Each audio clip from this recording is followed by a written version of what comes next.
Assalamualaikum warahmatullahi wabarakatuh. Apa kabar anak-anakku semuanya?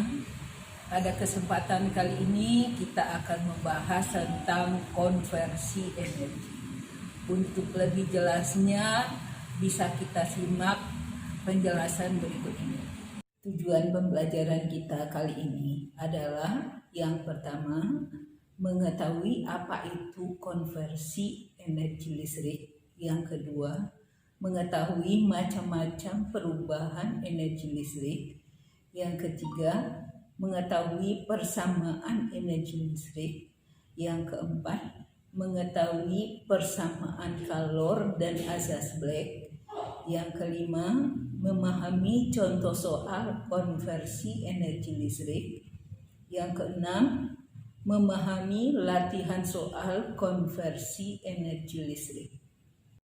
Konversi energi listrik adalah terjadinya perubahan bentuk energi listrik menjadi energi bentuk lain. Sekarang kita bahas tentang macam-macam konversi energi listrik.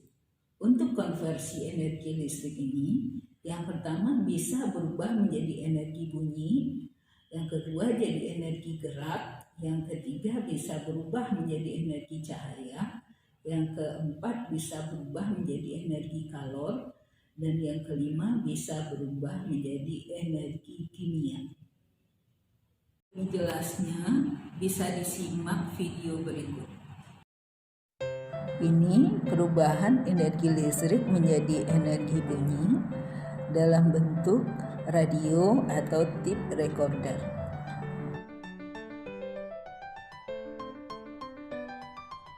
Kalau ini perubahan energi listrik menjadi energi gerak yang berupa kipas angin.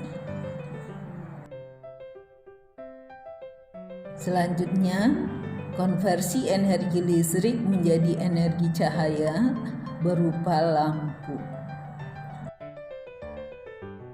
Berikutnya, konversi energi listrik menjadi energi kalor berupa setrika listrik. Contoh terakhir adalah konversi energi listrik menjadi energi kimia berupa charger handphone. Kita masuk tentang materi konversi energi listrik. Salah satu bentuk energi yang cukup banyak kita gunakan adalah energi panas.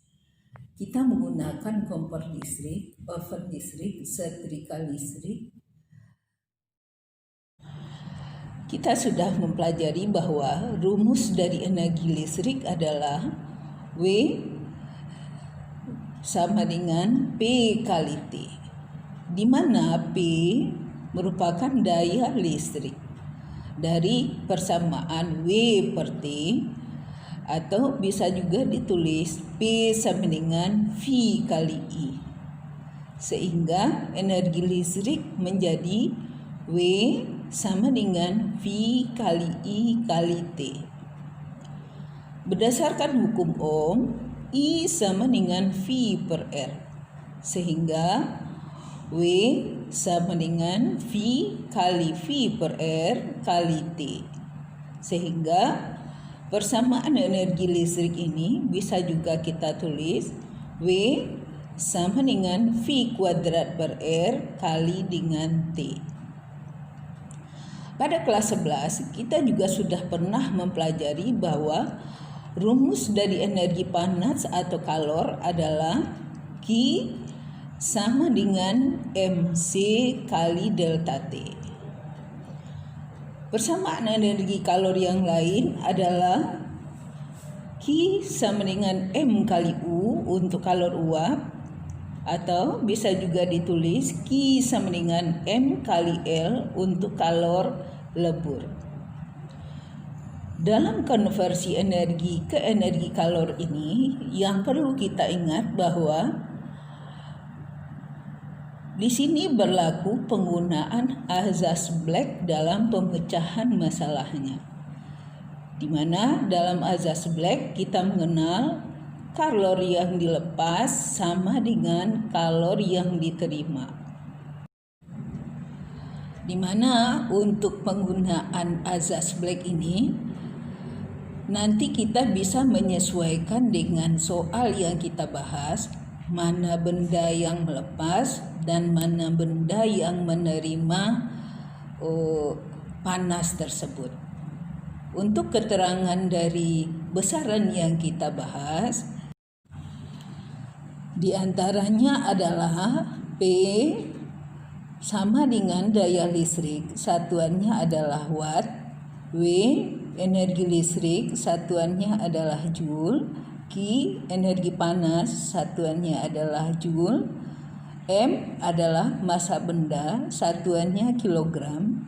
R, hambatan atau resistor, satuannya adalah ohm. C, kalor jenis benda, satuannya joule per kilogram derajat Celcius.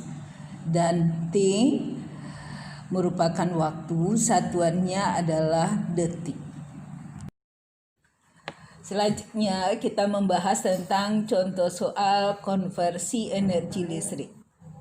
Soal pertama, sebuah pemanas menarik arus 3 ampere pada tegangan 220 volt.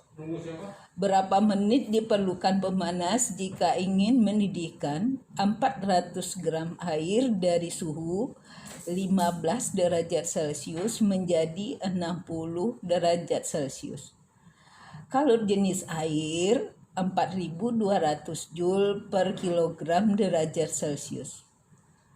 Dalam pembahasan soal ini, yang perlu dipahami adalah Q lepasnya adalah pemanas, sedangkan Q yang menerima adalah air. Untuk pemanas, arus yang dipakai adalah 3 ampere, sedangkan tegangannya adalah 220 volt. Sedangkan air yang menerima panas, massa air adalah 400 gram setara dengan 0,4 kg. Delta T-nya didapat dari T1 15 derajat Celcius dan T2 60 derajat Celcius. Sehingga 60 dikurangi 15 sama dengan 45 derajat Celcius. Yang akan kita cari adalah waktu yang diperlukan pemanas untuk mendidihkan air. Dalam menjawabnya, kita pakai azas Black, Q lepas sama dengan Q yang menerima. Karena pada pemanas ada arus dan tegangan, berarti kita bisa menggunakan Q lepasnya V kali I kali T. Sedangkan untuk yang menerima adalah air, ada massa, ada kalor jenis, ada perubahan suhu. Sehingga kita bisa menggunakan M kali C kali delta T. Kita masukkan nilainya. 220 kali 3 kali T. Untuk MC delta T kita masukkan 0,4 kali 4200 kali 45. Sehingga T 75.600 dibagi 660. Kita dapatkan 114,5. Karena yang diminta dalam menit, kita bagi dengan 60 menit. Sehingga kita dapatkan 1,9 menit. Atau setara dengan 2 menit. Soal kedua, sebuah kompor listrik diperlukan untuk memasak makanan yang membutuhkan 1 kg minyak goreng. Jika kompor listrik dihubungkan dengan tegangan 220 volt dan arus yang mengalir 3 ampere, hitung kenaikan suhu yang diterima minyak goreng untuk memasak makanan dalam waktu 4 menit. Dalam soal ini, ki yang melepas adalah kompor listrik. Kompor listrik membutuhkan arus 3 ampere, tegangan 220 volt. Waktu yang dia butuhkan adalah 4 menit. Ini kalau kita jadikan detik, kita kali 60 sehingga hasilnya 240 detik. Sedangkan benda yang menerima panas adalah minyak goreng, di mana minyak goreng masanya 1 kg. Kalor jenis minyak goreng adalah 2400 Joule per kilogram derajat Celcius.